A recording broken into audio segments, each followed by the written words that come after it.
नमस्कार मित्रांनो, ठरलं तर मग या मालिकेच्या आजच्या ट्विस्ट एपिसोडमध्ये आपण बघणार आहोत अर्जुनच्या व्यवसायात झालेल्या गडबडीमागे कोण आहे. सायलीला वाटतं की चैतन्य दोषी आहे, पण सत्यासमोर येताच सर्वांचे डोळे उघडतात आणि मनात दाटून येणाऱ्या भावना, नात्यांमधल्या नाजूक गाठी आणि सत्याच्या शोधात चाललेली एक झुंज, हे सगळं आज या ट्विस्ट एपिसोडमध्ये उलगडणार आहे, जिथे विश्वासाची कसोटी आणि मनातल्या भावनांचा स्फोट होणार आहे. तर व्हिडिओला शेवटपर्यंत नक्की बघा.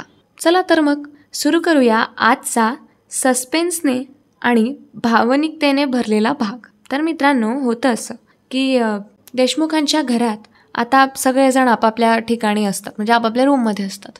सकाळची वेळ असते आणि सायली म्हणजे अगदी किचनमध्ये असते आणि अगदी खुश असते. लाईक तिचा चेहरा वगैरे खूप छान असतो. म्हणजे घरामध्ये सकाळी सकाळी प्रसन्न वातावरण असतं. सायली तिच्या प्रसन्न मूडमध्ये छानपैकी देवपूजा करते, त्यानंतरून देवाला दिवा वगैरे लावते, म्हणजे समई वगैरे लावते.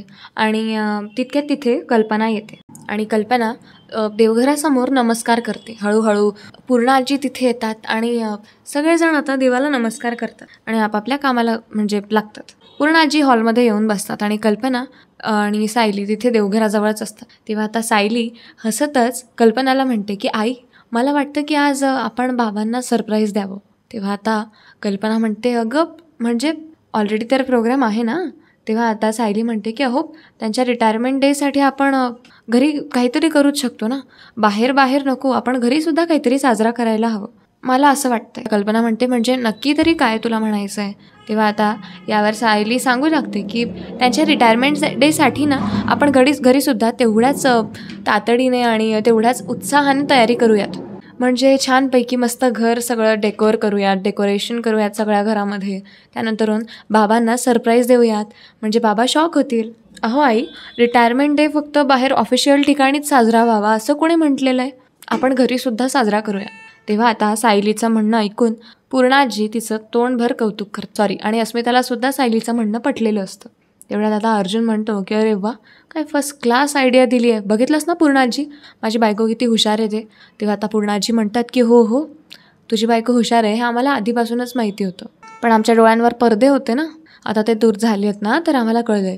तेव्हा आता अस्मिता म्हणते की बरोबर बोललीस आजी, तू सारखं माझी बायको करत असतो, आम्ही काय त्रास देतो का तुझ्या बायकोला.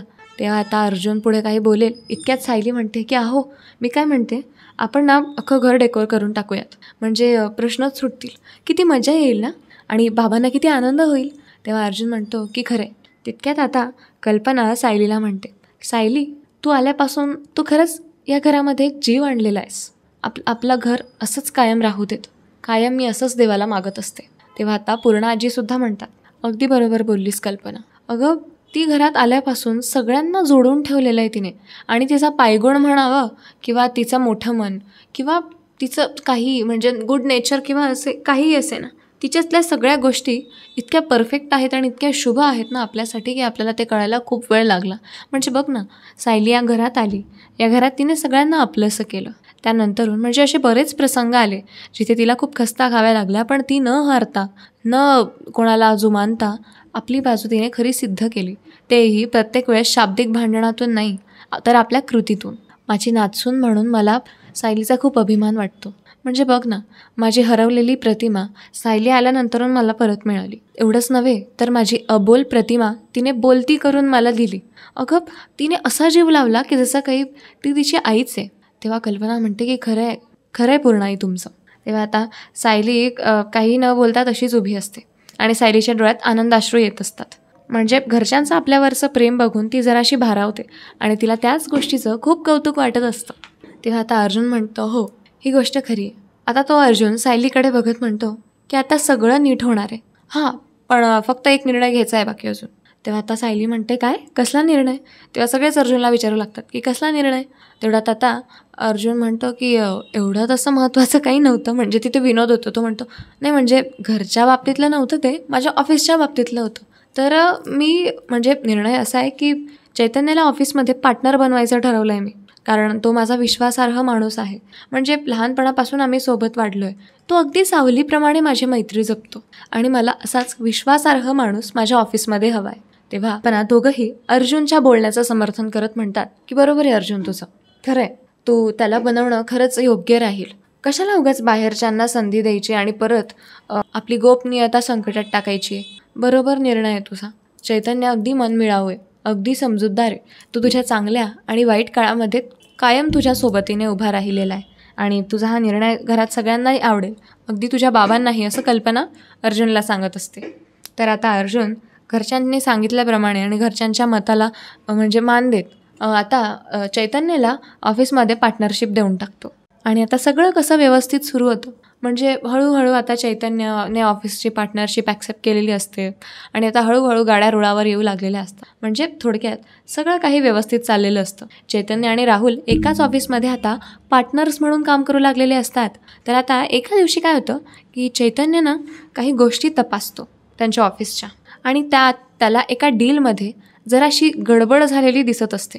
तेव्हा आता या गोष्टीबद्दल तो अर्जुनला सांगतो आणि म्हणतो की अर्जुन, मी काय म्हणतो, आपल्या एका डीलमध्ये ना जरा काहीतरी गडबड झालेली वाटते आहे मला. तेव्हा आता अर्जुन म्हणतो, काय? ते कसं होणार आहे? पण आता या सगळ्या गोष्टी तुझ्यात आणि माझ्यातच असतात, आपल्या पलीकडे तर त्या कोणाच जात नाही. आणि ऑफिसमध्ये सगळे बाकी इतर क्लायंट्स आपले विश्वासार्ह आहेत. तेव्हा आता यावर चैतन्य म्हणतो की माहीत नाही, पण कोणी केलं असेल हे. तेव्हा आता अर्जुन म्हणतो, खरं आहे, हा अगदी प्रश्न सलणार आहे अगदीच. एवढी मोठी गडबड कोणी केलेली असेल? आपल्याला ते शोधूनच काढलं पाहिजे चैतन्य. तुला काय वाटतं? तेव्हा चैतन्य म्हणतो, हो अरे, आपण हे सगळं शोधणं खूप गरजेचं आहे. नाहीतर असे कित्येक घोटाळे होतील आणि त्यामध्ये आपलं नाव येईल किंवा आपलं नुकसान बोलण्याचं समर्थन अर्जुन करतो. आणि आता आपला होकार टाकत चैतन्याला पुढील तपासणीसाठी अर्जुन परमिशन देतो. तेव्हा आता चैतन्य योग्य ती तपासणी करतो आणि त्याला कोणाचंच नाव समोर येत नाही, पण त्याला एक गोष्ट मात्र नक्की कळते आणि तीच गोष्ट सांगण्यासाठी तो आता अर्जुनला फोन करतो. आणि आता अर्जुन म्हणतो, काय रे, काय झालं? काय बोलायला कॉल केलास? आणि तेही एवढ्या रात्री? तेव्हा आता चैतन्य म्हणतो की अर्जुन, मला तुला एक अत्यंत महत्त्वाची बातमी सांगायची आहे. तेव्हा अर्जुन म्हणतो, काय रे, काय झालं? सगळं ठीक आहे ना? तेव्हा आता चैतन्य म्हणतो की अरे, आपल्या डीलमध्ये गडबड करणारा कोणीतरी दुसरा बाहेरचा नसून घरातलाच कोणीतरी आहे असं वाटतं आहे मला. कारण अरे, बाहेरच्यांकडनं हे शक्यच नाही आहे. म्हणजे कुठल्याही गोष्टीचा संबंध बसत नाही आहे, ताळमेळ बसत नाही आहे. मी आज खूप तपासण्या केल्या. तेव्हा आता अर्जुन म्हणतो, काय? तेव्हा आता चैतन्य म्हणतो की हो, बघ, मी तुला एक डेटा शेअर करतो, तो डेटा पूर्ण बघ, संपूर्ण ॲनालाइज कर, सगळ्या डेटावर अभ्यास कर आणि तुला कळेल की आपल्या फायनान्शियल प्लॅनिंगची गोपनीय माहिती बाहेर गेलेली आहे आणि हे खूप चुकीचं आहे.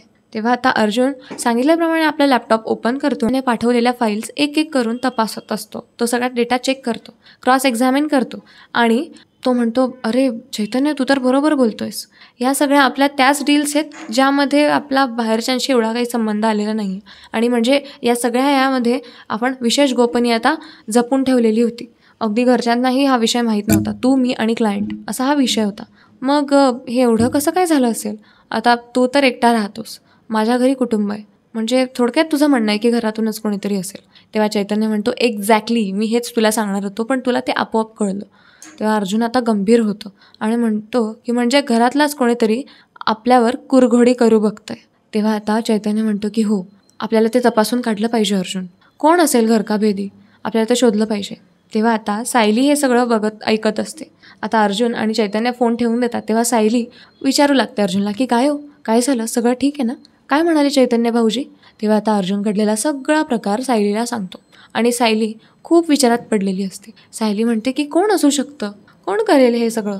घरात कोणीच असं करू शकणार नाही. म्हणजे घरात सगळे विश्वासार्ह आहेत. आपण कोणावर शंका घेणं सुद्धा खूप चुकीचं आहे. तेव्हा आता अर्जुन म्हणतो की करेक्ट आहे तुझं सायली, पण कोणीतरी जवळचंच आहे हे मात्र निश्चित. तेव्हा आता सायली हे सगळं बघत, अर्जुनचं हे बोलणं ऐकत मनोमन शंका व्यक्त करत असते. ते म्हणजेच की हे सगळं चालू आहे आणि हे शांत आहेत, असं कसं शक्य आहे? म्हणजे ते नॉर्मली एवढ्या इझिली एवढ्या शांततेत त्या गोष्टी कसं काय बोलू शकताय? आणि नक्की खरं काय असेल? हे सगळं चैतन्य भाऊजींनी इकडे यांना सांगितलेलं आहे. म्हणजे अर्जुनला म्हणायचं आहे तिला, म्हणजे अर्जुनला सांगितलेलं आहे. तर चैतन्य भाऊजी खरंच आपलेच असतील ना? म्हणजे या सगळ्या यात चैतन्य भाऊजींचा तर हात नसेल ना? कारण याआधी असं काहीच झालं नव्हतं आणि चैतन्य भाऊजींनी पार्टनरशिप घेतल्यानंतरूनच हा घोटाळा उघडकीस आला. माझा संशय घेणं चुकीचं आहे का? की मी जरा जास्त विचार करते आहे? सायलीच्या मनात हे विचारांचं वादळ सुरू असतं. तेव्हा अर्जुन म्हणतो, अगं सायली, हॅलो, कुठे हरवलीस? तेव्हा सायली म्हणते की नाही, काही नाही, काहीच नाही. तेव्हा आता सायली काहीही अर्जुनला बोलून दाखवत नाही. सायली काही नाही म्हणत असते, पण अखेरीस सायली एवढं मात्र बोलून जाते की हे बघा, आपल्याला एकमेकांवर विश्वास ठेवायला हवा, आपल्या माणसांवर विश्वास ठेवायला हवा. आणि जर आपण म्हणजे आपल्या माणसांवर शंका घेण्याच्या नादात आपण सगळं काही गमावून बसलो तर अर्जुनला सांगण्याचा प्रयत्न करत असते. सायलीचं थोडक्यात म्हणणं असं असतं की आपल्या माणसांवर म्हणजे आपण तपासून बघणं चुकीचं नाही आहे, पण शंका घेणं चुकीचं आहे. आपल्याच माणसांवर शंका घेत आपण बसलो तर सगळंच तुटून जाईल, असं सायलीचं म्हणणं असतं. तेव्हा आता अर्जुन सायलीकडे बघतो आणि म्हणतो की ते सगळं जाऊ दे, पण तू तर माझ्यावर विश्वास ठेवतेस ना? तेव्हा आता सायली म्हणजे असं शांत आणि सौम्य आवाजात सायली उत्तर देते, हो, माझा तुमच्यावर पूर्ण विश्वास आहे, पण परिस्थितीवर अजिबात नाही. तेव्हा आता अर्जुन मात्र गोंधळात पडतो आणि अर्जुन म्हणतो, म्हणजे तुला नक्की म्हणायचं काय आहे? तेव्हा आता अर्जुनला चैतन्यावर असलेल्या आपल्या शंकेबद्दल बोलून दाखवते. सायली म्हणते की मला कुठेतरी शंका चैतन्य भाऊजींवर सुद्धा येते. तेव्हा अर्जुन म्हणतो, काय अगं काय बोलतेस तू, वेडी आहेस का? अगं आम्ही लहानपणापासूनचे मित्र आहोत. मान्य, साक्षीच्या वेळेस मागे तो डगमगून गेला होता त्याचा माझ्यावरचा विश्वास, तेही साक्षीच्या भडकवण्यामुळे झालेलं होतं. पण काहीही म्हण, चैतन्य माझा खूप जवळचा आणि चांगला मित्र आहे. तो असं कधीच नाही करू शकत. त्याच्यावर मी उघड्या डोळ्याने विश्वास ठेवू शकतो असा माझा चैतन्य मित्र आहे, आणि तो असं सगळं का करेल? तेव्हा सायली अर्जुनचं काहीही न ऐकता म्हणते की हा कदाचित तुमचा मोठेपणा असेल किंवा तुमचा त्यांच्यावरचा विश्वास, पण माझं मन मला सांगते की कुठेतरी काहीतरी गडबड आहे, किंवा असंही असू शकतं की चैतन्य भाऊजींचा या सगळ्यामागे हात असेल, किंवा त्यांनीच हे सगळं घडवून आणलेलं असेल.